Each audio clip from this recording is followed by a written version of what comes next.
Muito bem, então vamos começar a nossa oração, né? Em nome do Pai, do Filho e do Espírito Santo. Amém. Vinde, Espírito Santo, enchei os corações dos vossos fiéis, acendei neles o fogo do vosso amor. Enviai, Senhor, o vosso Espírito, e tudo será criado, e renovareis a face da terra. Oremos, ó Deus, que estude os corações dos vossos fiéis com a luz do Espírito Santo, fazei que apreciemos retamente todas as coisas, segundo o mesmo Espírito, gozemos de sua consolação, por Cristo, Senhor nosso. Amém. Auxílio Cristianólogo, rogai por nós. Nossa ilustradora a gente vai comemorar no dia 24 de maio, né? Tá vindo aí. Então, vamos fazer aqui, vamos continuar a leitura do Catecismo. Nós estamos no terceiro mandamento, vamos começar o terceiro mandamento, né? São os três primeiros mandamentos, eles têm relação direta com Deus, né? Como a gente já viu aqui no início. Então, o que é que nos diz aqui o terceiro mandamento, né? Boa noite, Marinês. Boa noite, salve Maria, boa noite a todos. Salve Maria. Boa noite. Então, vamos... Boa noite, notícias do Oeste. Vamos ler um texto que faz a contextualização, né, a respeito desse mandamento.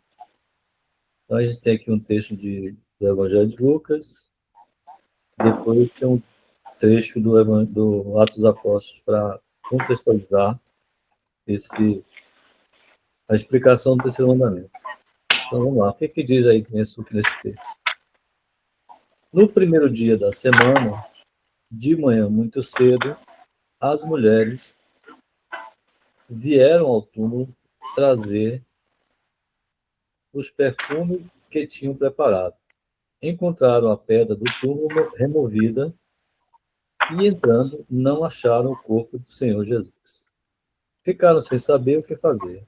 Nisso, dois homens vestidos de roupas brilhantes apareceram diante delas. Como ficassem aterrorizadas e baixassem os olhos para o chão, eles disseram: Por que procurais entre os mortos quem está vivo? Ele não está aqui, mas ressuscitou. Lembrai-vos do que vos falou, quando estava ainda na Galileia. O Filho do Homem deveria ser entregue ao poder de pecadores e ser crucificado, mas ressuscitaria ao terceiro dia. Então elas se lembraram das palavras de Jesus. Do Evangelho de Lucas, capítulo 24, de 1 a 8, que trata da ressurreição, né? A gente lê no dia da Páscoa, no início da Páscoa. E aí vem o segundo texto, que é do Atos dos Apóstolos. No primeiro dia da semana, estávamos reunidos para partir o pão. Paulo, que ia viajar no dia seguinte, conversava com os discípulos e prolongou a conversa até meia-noite. Havia muitas lâmpadas na sala onde estávamos reunidos. Um jovem chamado Eutico, que estava sentado no parapeito de uma janela, adormeceu profundamente enquanto Paulo continuava a falar. Vencido pelo sono, caiu do terceiro andar e o levantaram morto. Paulo desceu, debruçou-se sobre ele e, abraçando-o, disse: Não vos perturbeis, ele está vivo. Depois subiu, partiu o pão, comeu e prosseguiu a pregação até ao amanhecer. Então partiu. Quanto ao rapaz, levaram-no vivo com grande consolo de todos. Atos dos Apóstolos, capítulo 27 a 12. Então, aqui tratando viu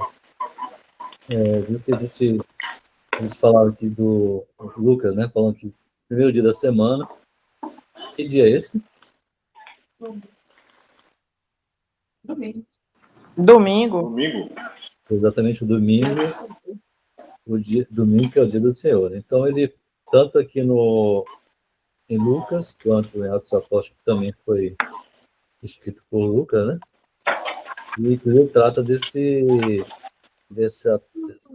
acontecimento, desse milagre que aconteceu, que Paulo, Jesus, né? Através de Paulo, ressuscita um rapaz que estava lá ouvindo a pregação estava tão cansado, já era muito tarde, ele acaba caindo, né? Morre na queda, mas Paulo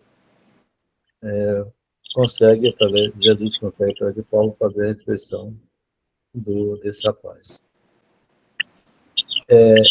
Esse contexto interessante porque, veja que vem aqui na pergunta, 388. Que nos ordena o terceiro mandamento? Guardar domingos e festas. O que quer dizer guardar domingos e festas, né? Terceiro mandamento, guardar domingos e festas, nos ordena que honremos a Deus com obra de culto nos dias de festa. Então, que são os dias de festa, né? Também é importante a gente saber disso. Porque os domingos, mas também tem alguns dias que a igreja... Que é uma missa obrigatória, né? Que a igreja nos ordena a também cultuar a Deus. Quais são esses dias, né? Ascensão do Senhor. A 389 diz assim, quais são os dias de festa? 12 de... Na antiga lei, a resposta que 8 de dezembro. Vou relembrar aqui, então. Na antiga lei, eram os sábados, né, que eram os dias usados, né, os dias particularmente solenes para o povo judeu. Na lei nova, são os domingos e outras festividades estabelecidas pela igreja. Então, o catecismo está dizendo que, antigamente, né, os judeus usavam o sábado como dia principal, né, de culto, porque assim foi assim no Antigo Testamento, né, em vários livros do Antigo Testamento, fala em Êxodo, Levíticos e vários outros profetas falam do sábado, né, como o dia especial de culto. Ou seja, é o dia que não se trabalha. Na verdade, se a gente for olhar o que quer dizer o sábado no hebraico, é cessação de trabalho. Então, Deus ordenou que a gente trabalhasse até um certo dia da semana e no sétimo dia a gente utilizasse esse dia para cultuar Deus, para que a alma pudesse ter o tempo necessário para ter o culto devido a Deus, né? Então, não só os domingos, mas também dia de festa que a igreja também separa como dias que a gente deve prestar o culto, o devido culto. Por exemplo, a gente teve agora no dia 14 de maio, ou seja, na quinta-feira passada, né? Hoje é dia, hoje é dia 18, né? Então, na quinta-feira passada teve a Ascensão, né, senhor? É um dia de preceito, é um dia de festa. Então, a igreja, né, a tradição da igreja, ela mantém isso daí. O que aconteceu é que no modernismo, na igreja moderna, a partir do Concílio Vaticano II, eles fizeram uma revolução geral aí em todos em todas as coisas da igreja, em toda a tradição. Então já não se celebra a Ascensão no dia correto, são 40 dias após a Páscoa, né? Após a ressurreição, Jesus, 40 dias depois, ele vai ascender ao céu e cai numa quinta-feira, e não hoje, como a igreja moderna tem feito, né? Ela transfere o dia, ou seja, ela não está seguindo a tradição, que a igreja sempre fez, a igreja sempre cultuou, né? Isso acontece em outros dias também do ano, tá? Então, é importante a gente manter, estar sempre fiel à tradição.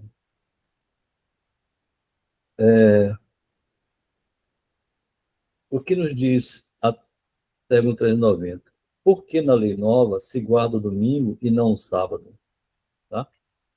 Então, o domingo significa o quê? Dias domínicas, quer dizer, dia do Senhor. Então, a igreja, ela adotou o dia domingo, por quê? Porque não foi o dia domingo que Jesus ressuscitou? Foi, né?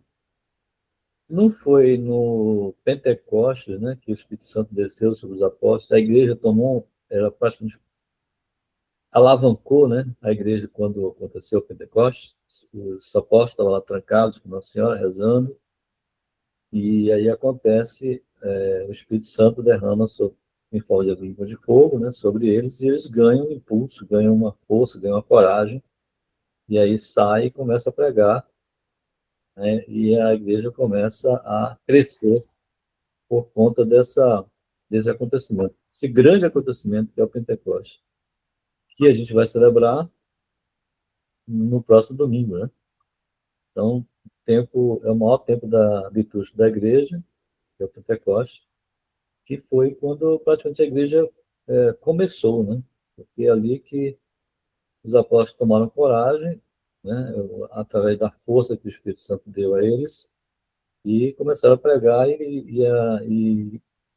igreja começou a crescer de forma bastante forte ali, né? No início.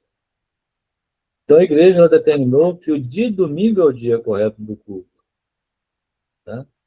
Devido a esse acontecimento, e não o dia de sábado. Agora, veja, as seitas que existem por aí, né, como né, Jesus Cristo dos últimos dias, tem uma parte do batista também que tem uma parte do batista também que celebra o sábado. O judaísmo também ele celebra o sábado, né? Então o sábado para eles é o sagrado.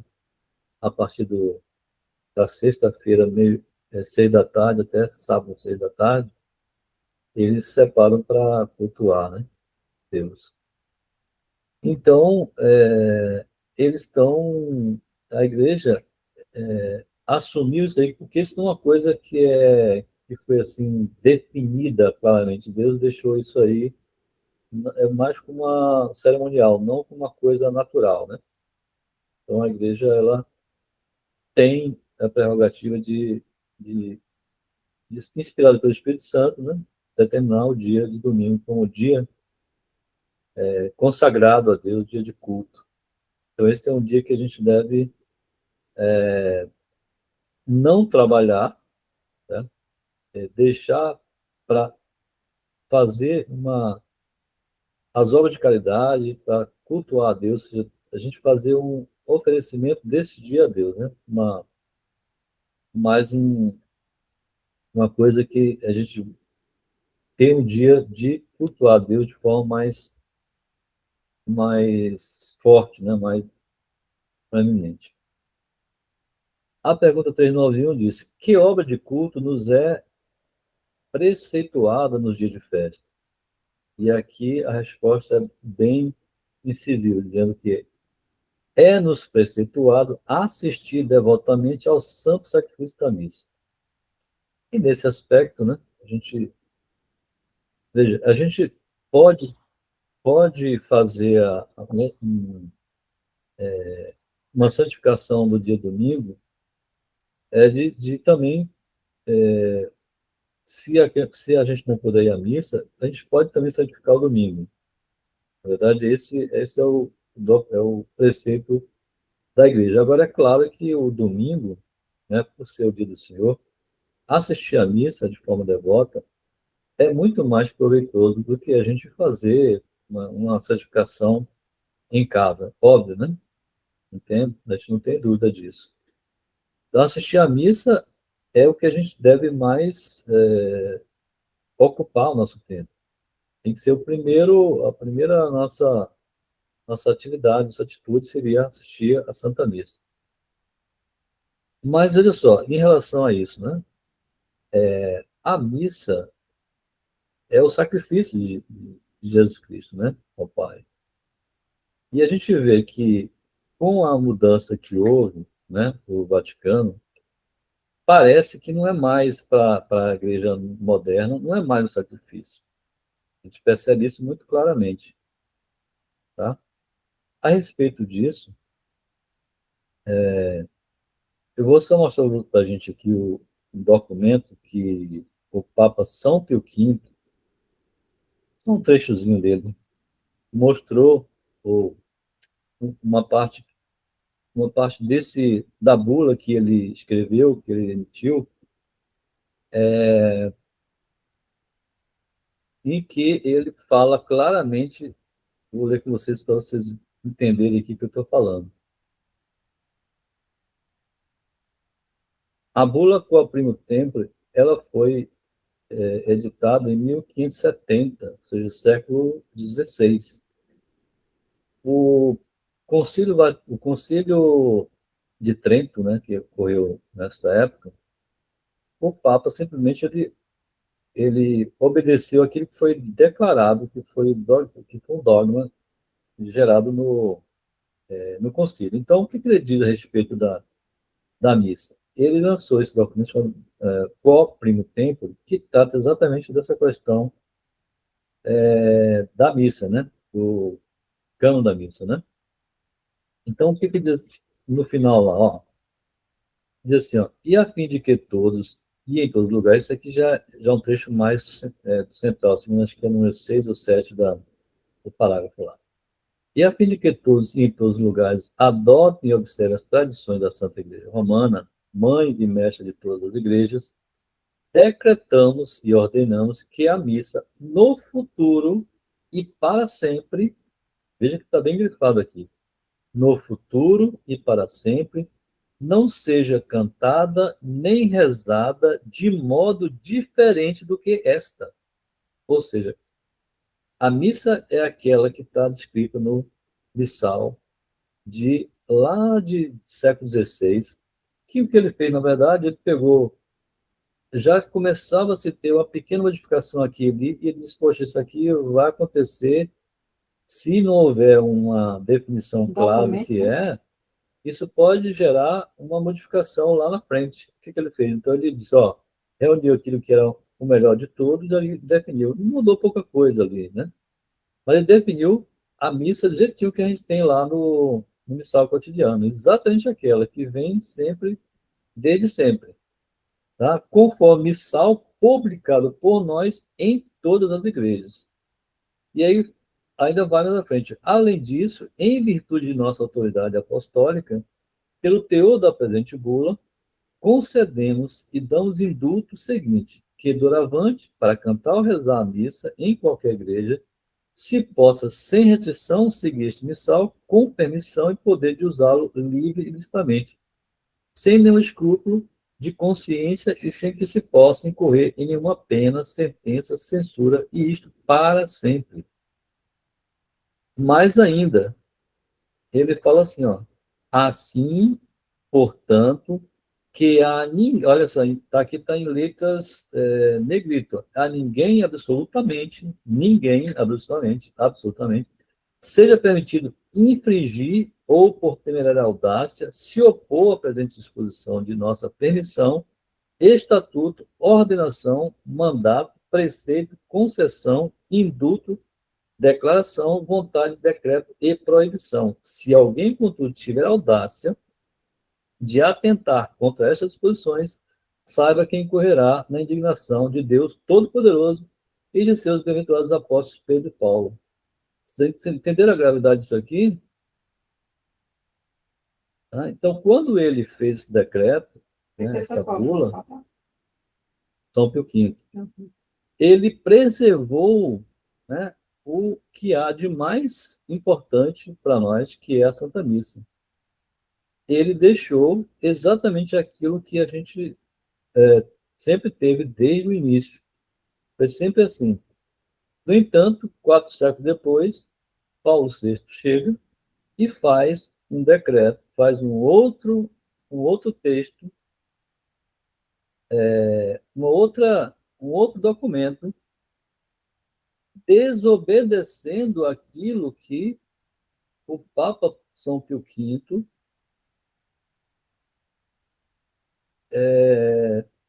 disse lá naquela época. Escreveu, né, deixou documentado. Aqui a gente tem uma análise bem simplesinha do que aconteceu. Ó. Papa São Pio V, obedecendo o mandato do concílio, promulgou a bula Quo Primo Tempore. O Santo Pontífice estabeleceu de modo definitivo e para todos os séculos a missão romana a ser utilizada em toda a igreja do rito latino. A intenção era clara, proteger a liturgia da Santa Missa contra os abusos, invenções humanas, infiltrações doutrinais que ameaçavam a pureza da fé católica, especialmente no contexto das heresias protestantes do século XVI. Ela não foi apenas um documento disciplinar, mas foi um ato de governo, né, da autoridade do Papa da época, que assegurou a perenidade da missa de sempre, que a gente chama hoje como de missa tridentina, né, ou missa de São Pio V, mas a missa é uma só, é aquela missa que sempre houve. O Papa determinou que esse missal deveria ser usado por todos os sacerdotes do rito latino em toda a ordem, em todo o orbe, sem que ninguém tivesse autoridade para modificá-lo ou substituí-lo. E ele, quando ele usou, a linguagem que ele usou foi bem clara. Decreta que a missa prolongada deve permanecer válida em perpetuidade, ou seja, para sempre. A mudança que Paulo VI fez, né? O que aconteceu? Ele chamou de novos ordo missa, missa nova, totalmente diferente da missa de São Pio, a missa que era, sempre existiu, a missa de sempre, totalmente diferente. A gente percebe claramente a mudança, né? É incrível, né, que as pessoas que estavam acostumados com aquela missa, quando assistem a missa nova, não perceberem a diferença brusca que é, né? Qual foi a justificativa que ele deu para fazer esse novo modo de celebrar? Ele queria que houvesse uma aproximação dos fiéis com os demais protestantes, os demais pessoas que chamam de cristãos, né? Que na verdade não são cristãos assim, né? Protestantes, luteranos e companhia limitada, certo? A ideia era essa. Só que qual foi a consequência? Primeiro, afastamento dos fiéis. Muitos católicos que frequentavam a missa tridentina, a missa de sempre, não reconheceram a missa nova. Não reconheceram. Por quê? O altar, ele, em vez de ser um altar, ele transformou numa mesa. A comunhão começou a se dar na mão, e não na língua, na boca. E o fiel não pode pegar na hóstia consagrada. É um pecado. O fiel que pegar a hóstia consagrada do nosso Senhor Jesus Cristo, ou seja, aquele que não tem a sagração, ele não pode pegar. Ele recebe na boca. Tá? Houve uma supressão de orações antigas, praticamente assim, o que ele aproveitou daquele texto da missa foi só 19% do total de orações. Quase nada. Né? O sacerdote não fica de frente para as pessoas, ou seja, o sacerdote, o que essa missa nova faz? Ela celebra o homem, ela se volta para o homem e não para Deus. Por quê? Já começa assim, né? Quando o sacerdote fica de costas para Deus, se volta para as pessoas, ele está fazendo o quê? Tentando agradar as pessoas, tentando agradar o homem e não a Deus. Ele começa a falar não em latim, mas na língua do país. E toda a missa, praticamente toda ela é falada em voz alta. A gente percebe que na missa de sempre, ela tem parte da missa são em silêncio, ou seja, é o sacerdote que está falando com Deus diretamente, não fala conosco. Né? Uma parte da missa fala conosco, principalmente a primeira parte da missa. Só que aí o que aconteceu? Muita gente deixou de praticar, muita gente perdeu a fé quando houve essa mudança. Só para ter uma ideia, depois de 1970 para cá, mais de 50 mil sacerdotes deixaram a batina, largaram o sacerdócio. O tamanho é o estrago que eles fizeram. Tá? O sacerdote passou a ser um presidente da Assembleia. O que é a Assembleia? A Assembleia é coisa de protestante. Quantas gente devia ser o presidente da Assembleia? Quem que está coordenando a missa? É um fiel, é um leigo, que não entende lufas de nada. Aí tem uma pessoa que vai fazer a introdução da missa, uma pessoa que vai saber a leitura da missa, leitura de palavras, não sei o quê. Uma bagunça. Então, o que significa isso? É o homem, né? É uma salvação do homem, não a Deus. Então, assim, teve vários problemas. A liturgia passou a ser praticamente uma liturgia protestante. Tem, inclusive, até um tal de leitura da palavra aí, quando não tem um padre, né? Eles fizeram um culto, chamado leitura da palavra, que é é um diácono que fica conduzindo lá. Entendeu? Uma loucura. César, fala aí, César. Assim, da mesma forma que um belo dia o Papa Paulo VI, né? E agora, isso foi depois do Concílio Vaticano II, né? Sim. Foi o ato dele que juntou o concílio convocou o concílio para fazer isso. Não, na verdade foi antes dele, foi João XXIII que convocou. Mas ele morreu e aí entra Paulo VI, dá E continuidade. Paulo VI abraça essa ideia aí. Assim, da mesma forma, porque diante, inclusive, agora, hoje da confusão com a Igreja Católica, né? Sim, A começou no diferença, Concílio como Vaticano você fala, a II. diferença da missa tradicional tridentina para essa moderna aí é uma coisa estúpida. Com certeza. Então, e assim, e não tem um outro Papa para reverter isso? Ou não tem mais volta? Não sei. Aí, César, é o seguinte, é Deus que diz isso para a gente. A gente está passando por Olha, assista a homilia do Padre Lourenço de hoje. Eu Tá na... comecei assim, mas eu precisei parar. Eu não podia ser toda, não. Mas eu estava lá presente e ele fala isso. Eu vou Fala aí. assistir porque ele, com mais calma, porque você ouve melhor, né? E não deu para Então, ouvir hoje, não. assista, está gravado, está no YouTube. Eu Eu coloquei já vi, já baixei no meu celular. isso, está no link lá, você pode Comecei a assistir assistir, qualquer hora. salvei ali, mas não ouvi todo, não. Comecei. Escute com calma, porque ele explica em poucos minutos toda a crise da igreja, como aconteceu essa derrocada aí, esse problema que ele está vivendo hoje, né? Então, veja, naquela época, no concílio, foram algo em torno de 2.500 bispos participando, tá? Eles chegaram com os textos praticamente prontos para votar, não tinha tempo nem de discutir. Eu acho até que a gente podia fazer um dia aí, a gente falar sobre essa questão do Concílio Vaticano II. É importante saber como é que foi feito isso, como é que foi tramado, como é que foi discutido, que conclusões chegaram. Então, você tem uma ideia, em torno de 2.500 bispos participando desse concílio, já chegavam com os textos praticamente prontos. Tem livros escritos sobre isso, né? Como é que foi o Concílio Vaticano, como é que foi essa desenvolvimento disso aí, como é que chegou a esse ponto que está aí hoje.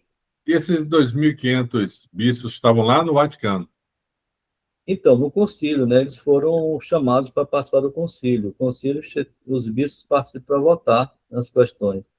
Não era para ser nada dogmático, segundo eles, é mais uma questão de ecumenismo, né? Mas veja, só para você ter ideia, o texto que foi feito para a missa, Sacrosanto Concílio, que é um documento que eles geraram, ele foi elaborado por uma comissão de 8 pessoas. 6 eram protestantes. Aliás, tinham protestantes e tinham até ortodoxos. Por que eles fizeram isso? Para poder aproximar esse pessoal que não é católico dos católicos. Só que eles fizeram isso daí mutilando a fé, né? Praticamente. Por quê? Eles não acreditam na Eucaristia, então o que eles querem é acabar com a Eucaristia. Outra No coisa, futuro, o caminho vai ser esse. Porque o luterano não acredita na Eucaristia, os protestantes, de forma geral, não acreditam na Eucaristia, em transubstanciação, né? Não creem nisso. e qual deles que não acredita em Nossa Senhora é o luterano, o protestante? Os Todos protestantes eles, todos todos eles. não. Eles não acreditam, né? Não, Não, eles eles Mas outra acreditam, coisa, eles acreditam em Nossa Senhora, só que eles não têm Nossa Senhora, eles não veneram Nossa Senhora. Entendeu? Eles não, acreditam. eles não acreditam eles não dizem Eles que ela é mãe de Deus. não respeitam, na verdade. Né? Isso, porque eles não consideram que ela é mãe de Deus. Para eles, ela não é mãe de Deus. Eu vi até aquele padre famoso aí, padre não, o pastor Cláudio Duarte falando sobre isso. Meus irmãos católicos, me perdoem, tá, mas Maria não é mãe de Deus. Pô, mas Jesus não é Deus? Santíssima Trindade, ele não tem esse entendimento, Santíssima Trindade? Isso daí, Cláudio, é uma heresia que foi lá do século quarto, que foi o arianismo, em que eles diziam que na história dizia que Maria não era mãe de Deus. E ainda Aliás, Arias dizia que Maria não era mãe de dizem Deus. também que Maria teve outros filhos. Eles interpretam errado, entendeu? Mas sabe por que isso? É porque quando Jesus está na cruz, mulher, este seu filho. Só porque ele tem essa frase aí. A interpretação Entendeu? Aí deles eles acham. Exatamente. Eles acham que porque ela falou na hora que Jesus estava morrendo na cruz, falou, mulher, esse é filho, sei lá, esse é sua mãe. É só por causa disso, mãe de todos nós. Né? Claro. Eles acham que Maria teve outros filhos. Mas eles não sabem interpretar nada. Na verdade, eles pegaram a Bíblia. Lutero eles perdem mais tempo criticando a gente do que se preocupando com a vida deles. Essa é a verdade.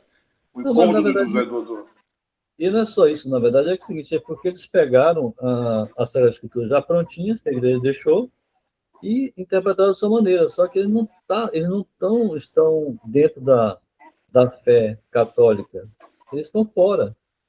Eles não creem em diversas coisas, não creem, né, em várias coisas. Então, quer dizer, não creem na igreja, não creem na infalibilidade do Papa, não creem em várias coisas. Então, isso deixa eles como heréticos, então eles são hereges, na verdade. Eles escolhem algumas verdades para crer e vão professar aquilo que eles querem, tá? Mas pelos frutos a gente vê que não tem, né? Que não tem coisa boa ali. Então, só para concluir, você vê a quantidade de coisa que a gente teve aqui. Então, a missa de sempre, ela se manteve como resistência, né? É o que o padre fala sobre isso. Como é que surgiu o nome da resistência, né? A resistência foi dois bispos corajosos, né, que mantiveram, né, a fé de sempre, rejeitaram essa mudança, que é o francês Monsieur Lefebvre e o brasileiro Antônio Castro Maia, Dom Antônio Castro Maia. Esses dois foram quem seguraram a onda dessa revolução completa que teve aí. E por causa deles, é claro, né, Deus não abandona a gente, então usou eles como instrumento para que eles resistissem e mantivessem a fé de sempre, a fé da igreja, como foi. Então, é isso que eu queria deixar claro para a gente. A primeira coisa é que a missa nova ela é ilícita, porque ela não está obedecendo à igreja. Ela foi criada de uma forma absurda, de uma forma que não obedece, né, aquela bula que foi escrita no século XVI. O que é importante para a gente, porque a fé, inclusive esses dois bispos, eles foram excomungados da igreja. O Papa da época excomungou. Um absurdo, porque excomungar por conta de quê? Porque eles mantiveram a fé de sempre? Entendeu? É um absurdo. É uma excomunhão completamente estapafúrdia. Mas escutem a homilia do padre hoje, que ele esclarece melhor sobre todo esse processo da igreja, dessa crise da igreja. Tá? Então, continuando aqui, a pergunta 391. Olha, 392. Com que outras obras costuma um bom cristão santificar as festas? Então, veja só, em relação à missa, né, é a principal devoção que a gente deve ter, né? Isso aí está claro para a gente. Então, a primeira coisa que a gente tem que ter é a devoção à Santa Missa. E aí, óbvio que tem várias questões aí que são importantes de ressaltar, né? Por exemplo, tem pessoas que não conseguem assistir à missa de sempre, a missa chamada, entre aspas, tridentina, porque não tem, quase nenhuma igreja tem. Vamos colocar Felisberto, por exemplo. Felisberto mora lá no interior. Não tem nenhuma igreja que celebra. De vez em quando, uma vez por mês, o sacerdote sai daqui, faz missão e ele consegue assistir. Ele não tá em pecado, não está cometendo falta em relação a Deus, porque ele não tem condição de se deslocar até um local onde tem missa. Então, ele não tá cometendo um pecado. Agora, quem comete o pecado é quem está aqui próximo, até nós aqui de Salvador. Estamos distantes, 50 quilômetros lá da paróquia, da igreja do Padre Jair, do Mosteiro. Se a gente não puder ir todo domingo, isso não é um problema. A gente pode pedir a ele dispensa, né? Desde que haja um motivo justo para isso. Tá? Mas, graças a Deus, a gente tem como ir, tem carro para servir a gente, né? Você vê que tem pessoas que não têm carro, acordam muito cedo, pega o ônibus na rodoviária, salta na estrada, vai andando da estrada ali da parte do asfalto, que é terra, né? Que às vezes chove, tem lama, 3,5 km para chegar lá no mosteiro. Essas pessoas, o que elas têm de diferente? São pessoas que têm muita fé, né? Fazem um esforço desse para poder cumprir esse preceito da igreja. É um mandamento da igreja, né? O mandamento de Deus é santificar o domingo. A igreja diz assistir à missa. Em relação a assistir à missa, né? Então a gente não deve, nunca deve, não está obrigado a assistir a missa nova, nem é bom assistir a missa nova, né? Segundo, se a gente tiver condição de assistir à missa, é que a gente chegue no horário correto, você desde o começo, assiste ela toda, tá? Se a gente não, tipo, por motivo algum que a gente não consiga chegar no início, a gente chegando até o início do ofertório, a gente não está pecando, né? A gente está, se não é por motivo, se for por motivo de negligência nossa, a gente está cometendo um pecado venial, não assistindo ela completa. Mas a gente está chegando no ofertório, do ofertório para frente, e a gente está cumprindo o preceito de assistir à missa, certo?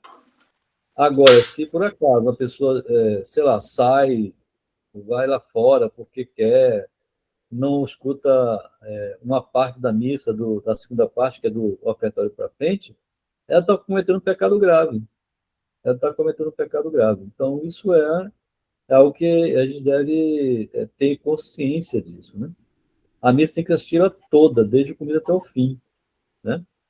E qual é a forma de assistir a missa? Ela é toda em latim, né? Tem uma parte que é em português, que é a parte da homilia, tá? Mas não quer dizer que a gente tem que saber latim. A gente tem, se a gente pode assistir a missa, por exemplo, rezando o rosário, ou apenas olhando o que o sacerdote está fazendo, né? Mas sabendo que ali está acontecendo o sacrifício do Nosso Senhor.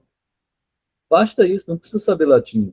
A maioria das pessoas que estão lá, acho que quase todas, não sabem latim, né? Repetem aquelas orações porque já aprenderam, já decoraram, como eu, como várias pessoas decoraram, né? E aí está sabendo o que está acontecendo. Os momentos da missa, pelo menos, já sabe o que está acontecendo, desde o começo ao fim. Basta a gente assistir várias vezes ali e ler o próprio código missal, né? Que a gente vai saber. Porque o missal, inclusive, tem a tradução para português. Quem quiser acompanhar. Eu não gosto de fazer isso, eu acompanho e vou acompanhando as orações, né? O que o padre está falando baixinho, eu sei, porque eu sei qual é o momento que ele está ali rezando. Entrou no cano. Por que existe lá o sininho, né? O sininho é aquele momento mais sublime, mais especial da missa, que é a consagração, né? A transformação do corpo, do pão e do vinho no corpo e sangue do Senhor. Então, o acólito, ele faz toca aquele sino.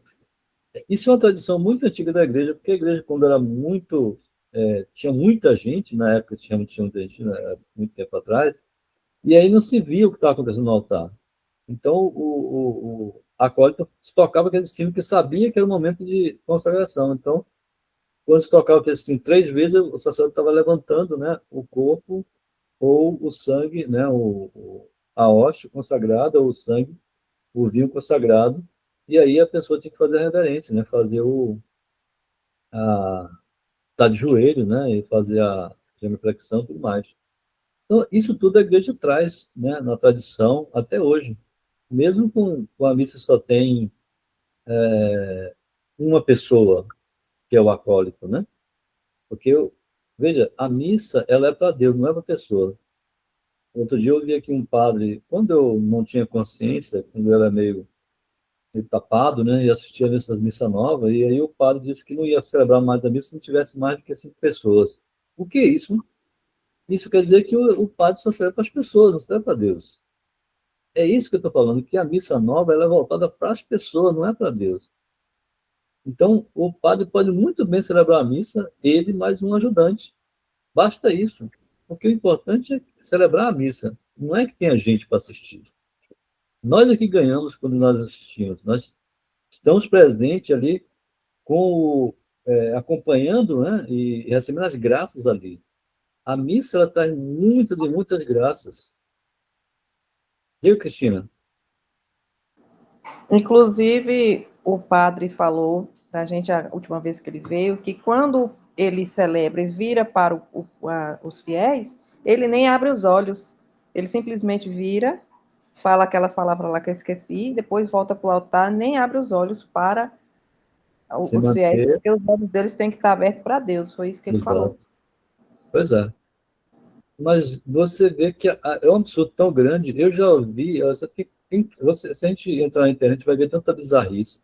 Eu já ouvi um sacerdote falando uma homilia, fez uma homilia totalmente pagã, totalmente mundana, e no final disse: quem gostou, bata palmas. Isso é totalmente absurdo. Ele não fez a gente crescer em nada na fé.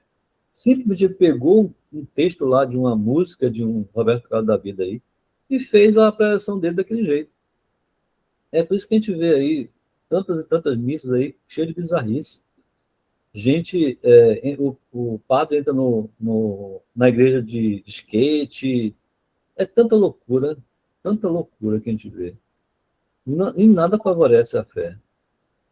Então a gente tem que ficar muito atento a essas coisas.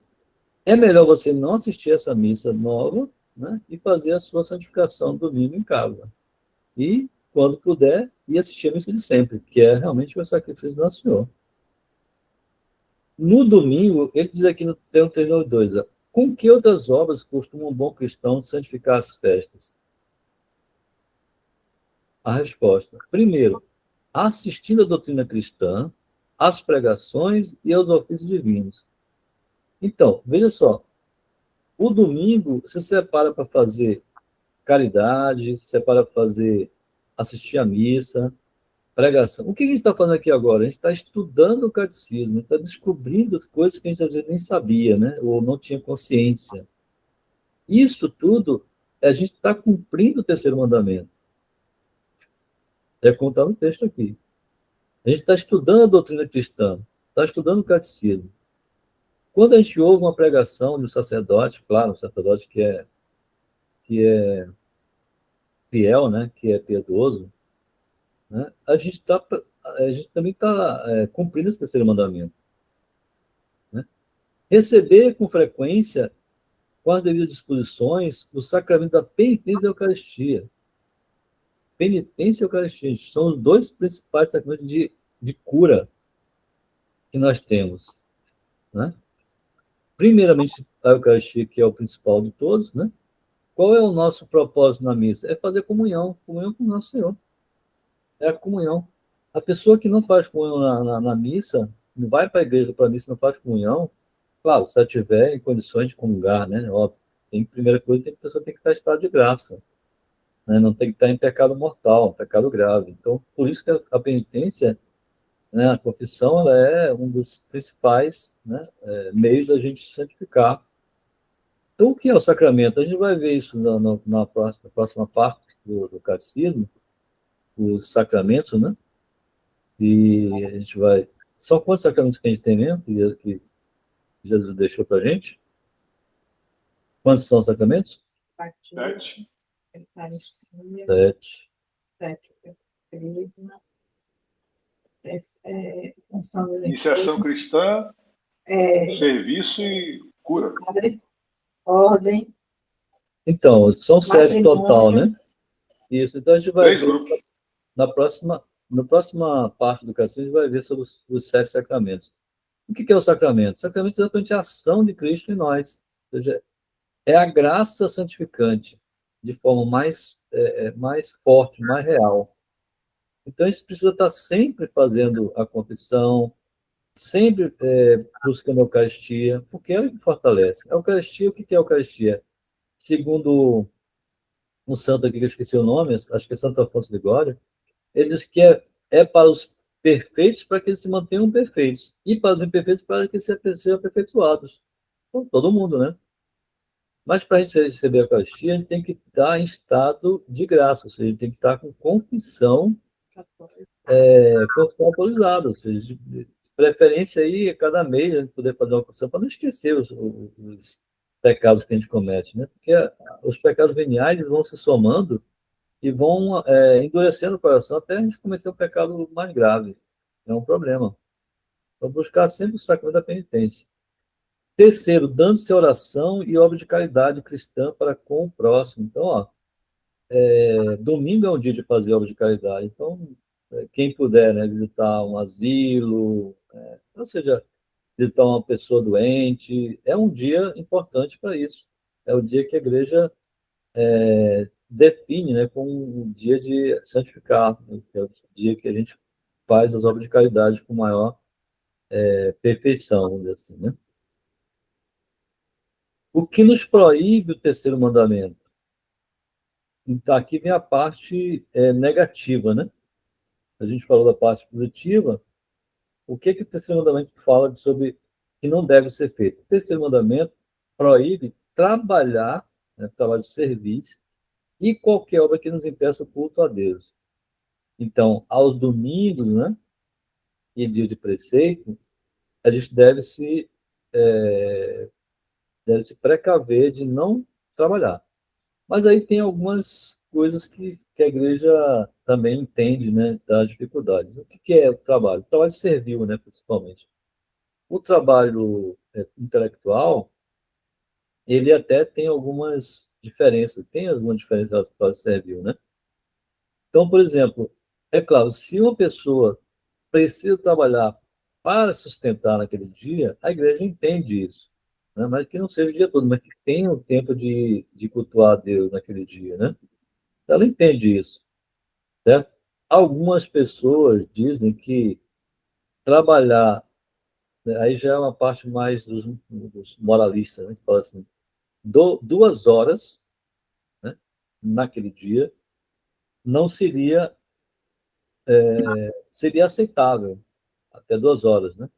Mas o que é importante é sempre que a gente consulte um sacerdote, faça um aconselhamento com ele. Então, eu lembro, por exemplo, que Cristina, às vezes, ela precisava fazer um trabalho, estava precisando fazer um trabalho para entregar no dia seguinte, e ela pediu uma orientação ao padre, o padre, não, até 2 horas, tudo bem. Uma vez eu também perguntei para ele, estava com dificuldade de fazer um trabalho para entregar segunda-feira, e eu perguntei, até que eu posso fazer, em algum momento deste domingo, esses trabalhos, até 2 horas, né? Existem pessoas que falam que, as pessoas que estão na teologia moral, que até aí tudo bem, não tem problema. Mas é importante que não se deixe de fazer, né, o culto a Deus nesse dia, tá? Esse é um mandamento, é uma proibição, né, do terceiro mandamento, da gente não fazer trabalho servil. Por exemplo, a pessoa não precisa fazer aquele trabalho naquele dia. Se ela fizer, ela está cometendo um pecado venial, né? Então é importante que a pessoa, se fizer algo assim, que ela caia na consciência, peça perdão a Deus, faça uma confissão e diga, arrependido, né, que fez aquele trabalho. Não é para fazer, óbvio, de premeditado, que aí já é algo que é pior, né? Mas se a pessoa fez por, talvez esqueceu, sei lá, algo assim, é um pecado venial, né? Quais são os trabalhos servis proibidos nos dias santos? Trabalhos servis proibidos nos dias santos são os trabalhos chamados manuais, isto é, aqueles trabalhos materiais em que tem parte mais do corpo do que o espírito, como os que ordinariamente são próprios dos servidores, operários e artífices. Então aqui está bem claro, né? Então vamos dizer assim, a pessoa quer fazer uma faxina geral na casa no dia domingo. Não é o dia correto de fazer isso, porque vai demorar quanto tempo, né? O dia inteiro praticamente. Você vai fazer uma limpeza ali, né? Uma pequena parte, não vai demorar, não tem problema, né? Mas, e se for, obviamente, algo que seja emergente, ou coisa assim, né? Então, existem trabalhos que são trabalhos que não que são importantes de ser feitos, ou seja, são necessários, né? Por exemplo, um médico trabalhando no hospital, ele tem que fazer, tem que, né, tratar de pessoas, curar pessoas. Isso aí a igreja entende e não é impeditivo, tá? Mas a gente tem que sempre olhar para a nossa consciência, né, e se perguntar, isso aqui é importante, isso aqui é fundamental ser feito hoje, né? Porque é um dia de preceito, né? Um dia de domingo, né? Que pecado se comete trabalhando em dia santo? Trabalhando em dia santo, comete pecado mortal, tá? Mortal. Não obstante, não há culpa grave se o trabalho dura pouco tempo. É aqui que eu falei, no tempo, né? O tempo curto, né? Então, aí são mais. Não há uma definição clara da igreja, mas algumas pessoas, né, alguns teólogos moralistas falam sobre esse aspecto do tempo, né? Diga, César.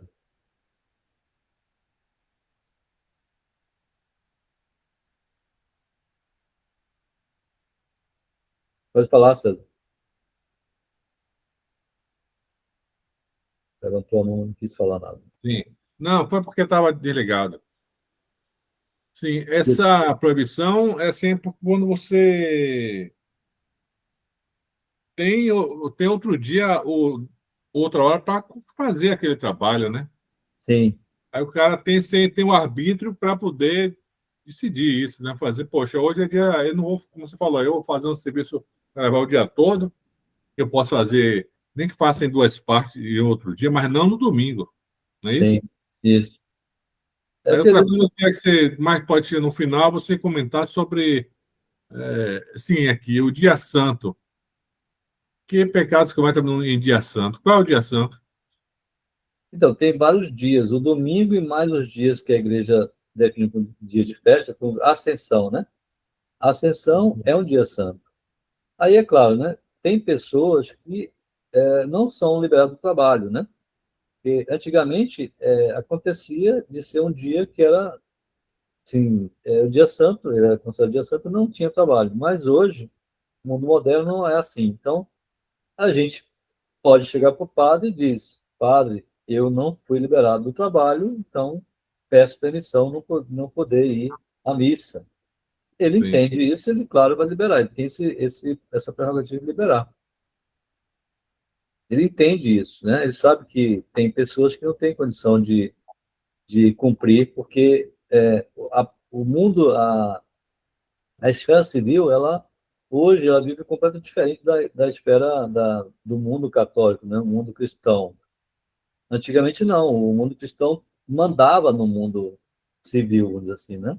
Ele era principal, mas hoje não, hoje houve essa mudança e aí a igreja entendendo isso, ela consegue, claro, né, entende e dispensa aí o fiel para que ele não cometa um pecado grave.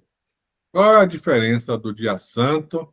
Você já me explicou que é dia santo. Qual é o dia de festa? O Então, dia de festa, Dia santo e o dia santo, dia de festa, dia de festa é um dia santo, entendeu? É um dia, por exemplo, Ascensão é um dia santo, sim, é meio um sinônimo, né? é, tá? Tá. É um dia separado, assim, para cultuar a Deus. Cultuar, no caso, a gente está cultuando a festa da Ascensão do Nosso Senhor. Aí, por exemplo, esses eventos que nós participamos aí no mosteiro, teve a, lava, a, o lava-pés, teve Sim, missa, o Tríduo Pascal. Sim, o que é que tem? Tríduo Pascoal, isso, né? O Tríduo Tríduo. Pascal, é. Pois é, isso é o quê? Uma festa ou um dia santo? É uma festa, né? Claro, Uma são, festa, né? são os principais dias do ano para nós católicos, né? A quinta, a sexta, o sábado e o domingo. Agora eu vou fazer mais uma última pergunta. É, o mês de maio, o mês de Maria, que nós estamos passando agora, hoje é dia 15. Já tivemos 2 finais de semana nesse mês. Mas só teve hoje. Na semana passada não teve. Não foi semana passada ou até passada já, as duas. É a primeira vez que ocorreu a, a Porque, ladainha hoje no final da missa. O padre Alberto entrou para rezar a ladainha, para fazer como é que A chama? bênção do Santíssimo. Hã? A bênção do Santíssimo. Sim, também Santíssimo. não, mas isso sim, mas teve também a Espírito Santo. do Espírito Santo, Isso. não foi isso? Mas Foi. por que só fez hoje? Não, César, é o seguinte, no dia que Porque é teve, uma prazo, é no 40º dia, é isso, o 30º dia, a partir do dia da Páscoa, não sei o quê. É assim, aí cai um dia. não, vamos lá. Desde o primeiro dia, a igreja, ela celebra lá na igreja, né, o mosteiro, daquela forma que nós vimos hoje. É dessa forma que eles fazem o mês de Maria. Eles rezam a ladainha em frente ao Santíssimo, né, ao Nosso Senhor Sacramentado, e depois dá a bênção para eles, assim, né? Eles fazem isso todos os dias do ano, do mês. Nós não assistimos porque nós fomos embora antes. Porque Cristina precisava ir embora antes. Não sei se você lembra disso. Nós Sim. precisamos sair mais cedo, mas Ah, todos os foi. dias do mês eles estão fazendo isso. Certo? Foi mesmo, foi. Então, a ladainha do Espírito Santo ela começou na sexta-feira passada, anteontem. E ela vai até sábado, próximo sábado. Então, eles vão rezar o Veni Creator, né? Veni Creator Spiritus, até todos os dias da novena, junto com o mês de Maria. Então, eles fazem as duas coisas ali no mesmo horário, praticamente, certo? Que é o que você manda para a gente pelo e-mail também, né? Pelo Zap, né? Isso, exatamente. Não é só a ladainha de Nossa Senhora, né? Você manda mais um arquivo ali. Tá certo. Isso. Era só isso. É outra forma de fazer, né? Existem várias formas. O padre explicou isso na semana passada, que existem várias formas de se fazer o mês com Maria. Aqui eles fazem no mosteiro daquela forma que nós vimos hoje, que, sem dúvida nenhuma, é a melhor de todas, porque você está vendo, você está em frente ao nosso Senhor Jesus Cristo sacramentado, então, recebe a bênção dele. Então, muito melhor que qualquer uma outra, não tenho dúvida disso. Se nós pudéssemos estar lá todos os dias, seria melhor. As graças são muito maiores, sem dúvida. Mas nós não podemos, né? Não temos essa condição de estar lá todos os dias. Então, pelo menos aos domingos, com a graça de Deus, estaremos lá. Certo. Ok. Continuando aqui, né? A pergunta 396 diz assim: não há nenhum trabalho servil que seja permitido nos dias santos? Resposta: nos dias santos são permitidos aqueles trabalhos que são necessários à vida ou ao serviço de Deus e os que se fazem por uma causa grave, pedindo licença, se for possível, ao próprio pároco, né? Foi o que eu acabei de falar, né? Então, dias santos que no mundo moderno aí são necessários para as pessoas poderem trabalhar para poder ganhar o seu pão, né? Isso é uma coisa necessária para a vida. E então é importante, né? O padre, então, ele tem a prerrogativa de liberar. Mas, por exemplo, eu sou aposentado e eu tenho condição de ir, eu com certeza vou fazer todo o esforço para ir. Tá? Então, quem tiver condição de ir, deve fazer esse esforço. Claro, é bom para nós. Não é que Deus precise disso, não, que nós é que precisamos disso. Então, quanto mais esforço a gente fizer, mais mérito talvez vai ter, né, quando a gente estiver sendo julgado por Deus. A gente se santifica através As dessas coisas. graças serão alcançadas. A gente se santifica com essas atitudes, né? O que nós fazemos aqui agora, né, não tem a menor sombra de dúvida que conta para a gente isso lá no nosso julgamento. Não tenho dúvida disso. Nós estamos fazendo aqui um esforço, podíamos estar fazendo qualquer outra coisa, mas a gente está aqui aprofundando na fé, né, conhecendo mais profundamente a doutrina, né? Então, isso, é claro que isso tem uma graça e tem um mérito para nossas almas. Por que nos dias santos são proibidos os trabalhos de serviço? São proibidos nos dias santos os trabalhos de serviço, a fim de que possamos melhor dedicar-nos ao culto divino e à salvação da nossa alma, para repousar nas nossas fadigas. Por isso, não é proibido entregar-se a divertimentos honestos. Então, veja, Deus não proíbe que a gente faça algum divertimento honesto nestes dias. Mas a gente deve, claro, se preocupar em, primeiro, né, não desobedecer a Deus. Tá? Então, o divertimento honesto não é um pecado, né? Não é uma proibição. O que mais devemos evitar de modo especial nos dias santos? Nos dias santos, devemos evitar principalmente o pecado e tudo que possa induzir-nos a ele, como os bailes e outras diversões e reuniões perigosas. Então, veja só, bailes e outras diversões e reuniões perigosas. Então, a gente tem que usar a nossa consciência aí, né, para poder saber o que é perigoso, o que é um baile que não é, né, que é prejudicial para nós, tá? Então, é importante isso aqui. E aqui a gente conclui essa parte do terceiro mandamento, né? Próxima parte, que vai ser o quarto mandamento, deixamos para a próxima semana.